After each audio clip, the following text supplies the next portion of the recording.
تعالیٰ نے اپنے بندوں میں سے بہت سارے بندوں کو اپنی خاص نعمت عطا کی ہے اور خاص توفیق عطا کی ہے، اور وہ نعمت اور توفیق اللہ تعالیٰ کے لیے نماز کا اہتمام کرنا ہے، کیونکہ نماز ایک ایسی چیز ہے کہ جو اللہ تعالیٰ سے ملاقات ہے، اللہ تعالیٰ سے مناجات ہے، کہ جب بندہ اپنے اللہ سے ملاقات چاہتا ہے، مناجات کرنا چاہتا ہے، دنیا کی ساری پریشانیوں سے نمٹنے کے بعد جب وہ اللہ کے ہاں سجد و سجود ہو کر اللہ سے راز و نیاز کرتا ہے، زر و فکر ہوتا ہے، تو اللہ تعالیٰ اس نماز کے ذریعے سے اپنے بندوں پر مدد و نصرت فرماتے ہیں۔ تو عزیزان محترم، آج کے جمعۃ المبارک میں بنیادی طور پہ نماز میں نمازیوں کی جو غلطیاں ہیں ان کو بیان کیا جائے گا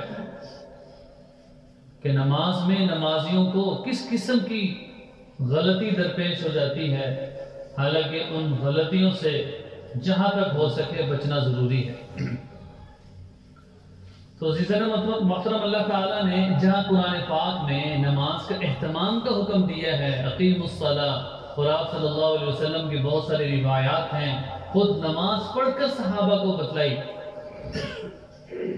تو اس کے ساتھ ساتھ نماز صحیح پڑھنے کا بھی حکم ارشاد فرمایا۔ ایک ہے نماز پڑھنا اور دوسرا نماز صحیح طریقے سے پڑھنا۔ اس پر پورا ایک جمعہ میں عرض کر چکا ہوں کہ نماز میں خشوع کیا ہے اور خشوع کس طریقے سے آئے گا۔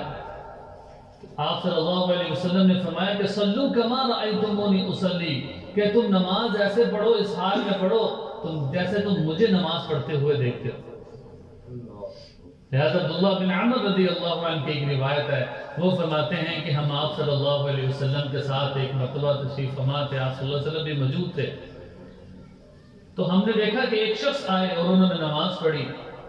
آپ صلی اللہ علیہ وسلم بھی ان کی نماز کو دیکھ رہے تھے، تو جب وہ نماز سے فارغ ہوئے تو آپ صلی اللہ علیہ وسلم نے جملہ ارشاد فرمایا کہ قم فصلی فإنک لم تصلی، اٹھو دوبارہ نماز پڑھو، تم نے نماز نہیں پڑھی۔ انہوں نے دوبارہ نماز پڑھی تو آپ صلی اللہ علیہ وسلم نے دوبارہ فرمایا قم فصلی فإنک لم تصلی، تم دوبارہ نماز پڑھو، تم نے نماز نہیں پڑھی۔ یہاں تک کہ 3 مرتبہ انہوں نے نماز پڑھی۔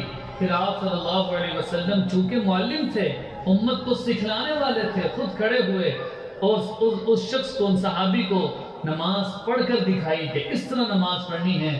تو اس موقع پہ آپ صلی اللہ علیہ وسلم نے یہ جملہ ارشاد فرمایا تھا کہ صلو کما رأیتمونی اصلی، کہ تم نماز ایسے پڑھو جیسے مجھے پڑھتے ہوئے دیکھتے ہو، اور فرمایا کہ اپنی نماز کو مکمل کیا کرو۔ تو یہ نماز کی وہ کیفیت ہے اور وہ ڈھانچہ ہے جو رسول اللہ صلی اللہ علیہ وسلم نے صحابہ کو کر کے دکھایا، بحیثیت معلم کے صرف بتلایا نہیں بلکہ اس نماز پر عملی طور پہ اس کی پوری شکل صحابہ کے سامنے پیش کر دی کہ اگر اللہ سے مانگنا چاہتے ہو، اللہ سے مدد و نصرت چاہتے ہو، اور اللہ کے لیے اپنی راز و نیاز کو صحیح بنانا چاہتے ہو تو اپنی نماز کو صحیح کرنا ہوگا۔ تو اسی طرح عزیزان محترم، اب چلتے ہیں جو ہماری بنیادی چیز ہے کہ نماز میں نمازیوں کی غلطیاں کیا ہیں۔ سب سے پہلے ہم یہ دیکھیں کہ جب آدمی پاک ہوتا ہے تو اس کے لیے اس کو استنجا کی ضرورت پڑتی ہے۔ تو پچھلے ہفتے سے ہم جو درس حدیث ہوتا ہے یہاں پہ، اس میں بھی استنجے کے حوالے سے گفتگو ہوئی تھی، اس کا خلاصہ کرتا ہوں کہ سب سے پہلی چیز عبادات میں یہ ہے کہ اپنے آپ کو پاک کیا جائے، جس طرح آپ صلی اللہ علیہ وسلم نے طہور شطر الایمان، کہ یہ جو پاکی ہے یہ ایمان کا حصہ ہے، کہ جب تک آدمی مکمل پاک نہیں ہے تو وہ کیسے وضو اس کا صحیح ہوگا، کیسے اس کی نماز ٹھیک ہوگی۔ پھر آداب بتائے آپ صلی اللہ علیہ وسلم نے فرمایا کہ جب کوئی آدمی قضاء حاجت کے لیے بیٹھے تو نہ اپنا چہرہ قبلے کی طرف کرے اور نہ اپنی پیٹھ قبلے کی طرف کرے، اور پھر ساتھ فرمایا کہ آپ صلی اللہ علیہ وسلم کے زمانے میں پانی اتنا عام نہیں تھا، قلت تھی، تو 3 ثلاثت احجار کے لفظ ہیں کہ 3 پتھروں سے استنجا کیا جاتا تھا۔ اور پھر جب صحابہ رضوان اللہ اجمعین مدینے میں آئے تو اللہ تعالیٰ نے حضور صلی اللہ علیہ وسلم پر قرآن پاک کی یہ آیت نازل کی، فیہ رجال یحبون ان یتطہروا واللہ یحب المطہرین، کہ اس بستی میں ایسے لوگ ہیں کہ جن کی صفائی کو اللہ نے پسند کیا ہے اور اللہ تعالیٰ صفائی کو پسند کرتے ہیں. تو آپ صلی اللہ علیہ وسلم نے جو مدینہ کے انصار تھے ان سے پوچھا کہ اے مدینہ کے انصار، تمہارے اندر ایسی کیا خوبی ہے کہ قرآن پاک تمہاری تعریف کر رہا ہے، اللہ تعالیٰ نے تمہاری تعریف کی، کیا خوبی ہے تمہارے اندر؟ تو انہوں نے بتایا کہ ہم جب استنجا کرتے ہیں تو ہم استنجا میں پتھروں کے ساتھ پانی کا بھی استعمال کرتے ہیں.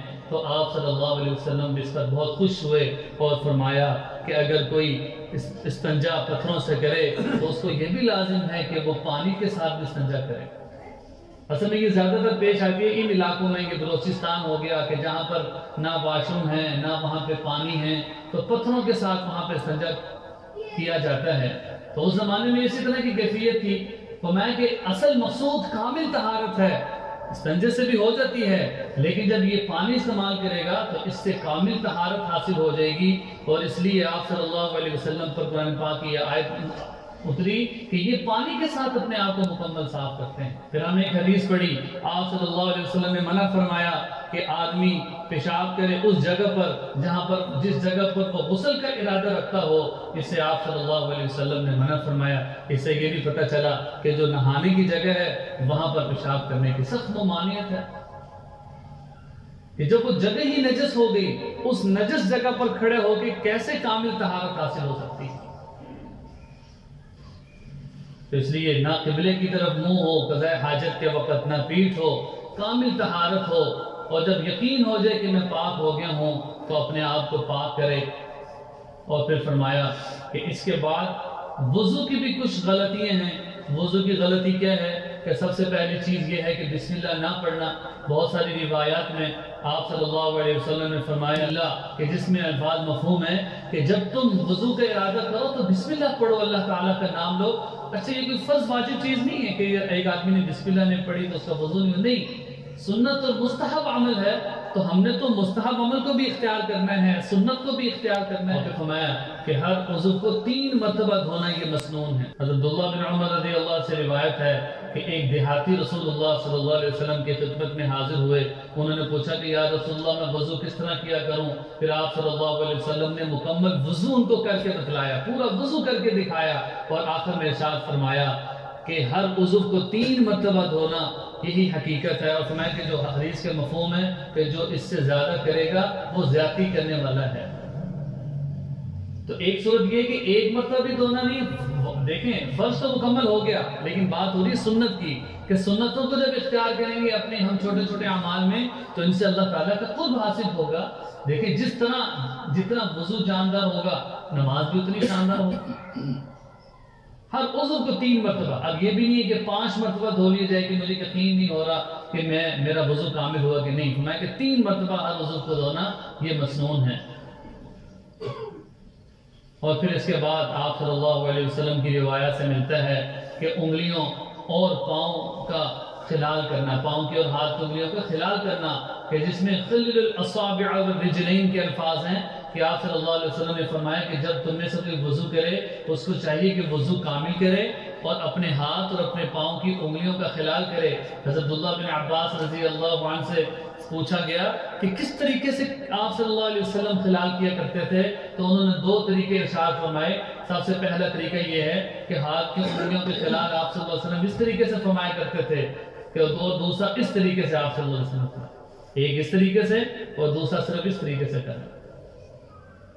اور پاؤں کی انگلی کے خلال آپ صلی اللہ علیہ وسلم نے یہ جو چھوٹی انگلی ہے اس کو نیچے کی طرف سے لے کے شروع کر کے اوپر کی طرف چھوڑنا، پاؤں کی ہر انگلیوں میں اس طرح خلال کرنا ہے. تو عزیزاً محترم اس سے مقصود کیا ہے؟ اس سے مقصود یہ ہے کہ ہمارے اندر کامل طہارت اور کامل وضو پیدا ہو جائے کہ وہ وضو جو آپ صلی اللہ علیہ وسلم نے کیا تھا اور آپ صلی اللہ علیہ وسلم نے اس امت کو مکمل طور پہ طہارت سکھلائی تھی کہ جس کا مقصود یہی تھا کہ جس طرح نماز ایک اللہ سے رال و نیاز کا ذریعہ ہے جس سے اللہ کے ساتھ کامل تعلق پیدا ہوتا ہے، اسی طریقے سے جب وضو صحیح ہوگا تو یہ بھی اللہ کی رضا کا سبب ہے کہ جس روایت میں یہ آتا ہے کہ جب آدمی وضو کرتا ہے تو وضو کے ہر پتے سے اس کے گناہ. حضرت عبداللہ بن عمر رضی اللہ عنہ کی روایت ہے، فرماتے ہیں کہ ہم ایک سفر میں جا رہے تھے، جب مدینہ کی طرف واپس لوٹے تو عصر کی نماز کا وقت قریب ہو گیا، تو صحابہ رضوان اللہ اجمعین کو کہا گیا کہ جلدی جلدی وضو کریں، تو انہوں نے وضو میں بہت ہی جلدی کی، اتنی جلدی کی کہ ان کے پاؤں کی جو ایڑیاں ہیں وہ چمک رہی تھی، یعنی خشک تھی۔ اور جب وہ وضو کر کے واپس آئے تو آپ صلی اللہ علیہ وسلم نے بھی ان کی ایڑیوں کو دیکھا کہ ان کی ایڑیاں خشک ہیں، وہاں پہ وضو کا پانی نہیں پہنچا۔ تو آپ صلی اللہ علیہ وسلم نے ایک عجیب جملہ ارشاد فرمایا، وَيْلٌ لِلْأَعْقَابِ مِنَ النَّارِ، کہ ہلاکت ہے ان ایڑیوں کے لیے جہنم کی آگ سے۔ اور پھر آپ صلی اللہ علیہ وسلم نے جملہ ارشاد فرمایا کہ جب تم میں سے کوئی وضو کرے تو کامل وضو کرے، اگر ایک ذرہ بھی جسم کا کوئی حصہ خشک رہ گیا تو وہ وضو ہی نہیں ہوگا۔ اب ہمارے وضو کی جلدی ہے، کس طریقے سے ہم جلدی جلدی وضو کر لیتے ہیں؟ ممکن ہے کوئی جگہ کا خشک رہ گئی تو نماز ہی نہیں ہوگی، عبادات کر رہا ہو عبادت ہی نہیں ہوگی۔